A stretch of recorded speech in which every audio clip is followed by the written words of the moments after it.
December 19. యోహాను సువార్త 21వ అధ్యాయము 1 నుండి 14 వచనములు.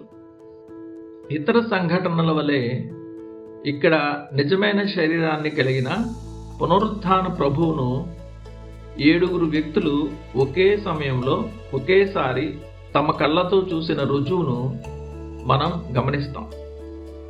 ఆయన గలిలయ సముద్ర తీరాన కూర్చోవడం, మాట్లాడడం, తినడం, త్రాగడం వంటివి చేయడం చూస్తాం.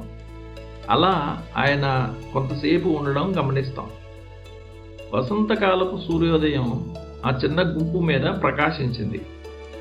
వారు యెరూషలేములోని సందడి మరియు జనసమూహానికి దూరంగా పేరుగాంచిన గలిలయ సముద్ర తీరాన ఏకాంతంగా ఉన్నారు. వారి మధ్యలో చేతుల్లో మేకల గుర్తు గల ప్రభువు కూర్చుంటాడు. వారు ఆ ప్రభువును 3 సంవత్సరాల పాటు వెంబడించారు. వారిలో ఒకరు యేసు శిలువ మీద వేలాడడం చూశాడు. వారు మోసపరచబడలేదు.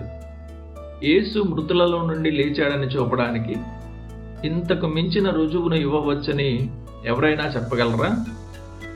ఈ సత్యానికి ఎంతకంటే గొప్ప రుజువును మరెవరైనా ఊహించగలరా?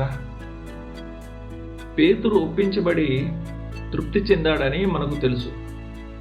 ఆయనతో కూడా అన్నపానములు పుచ్చుకునిన మాకే ఆయన ప్రత్యక్షముగా కనబడునట్లు అనుగ్రహించెను అని పేతురు స్వయంగా కొర్నేలితో చెప్పాడు. అపోస్తలుల కార్యములు 10:41.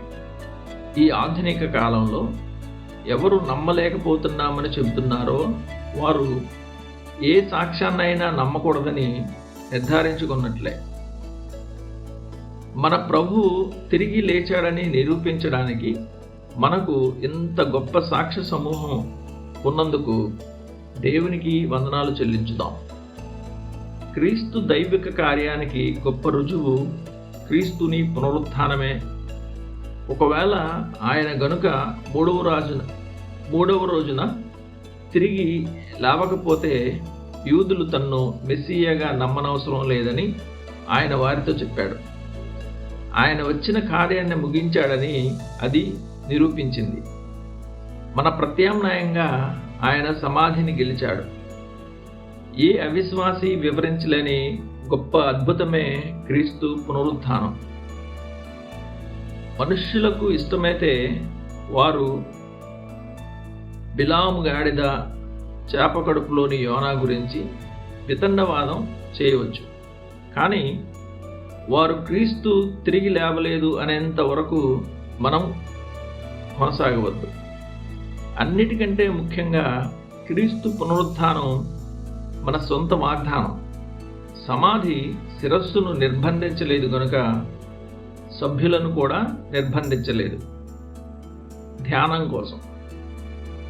అందుకతడు మోషేయు ప్రవక్తలను చెప్పిన మాటలు వారు వినని ఎడల మృతులలో నుండి ఒకడు లేచినను వారు నమ్మరు అని లూకా 16:31లో చెప్పబడిన మాటలు అవిశ్వాసం యొక్క స్వభావం గురించి ఏం బోధిస్తున్నాయి?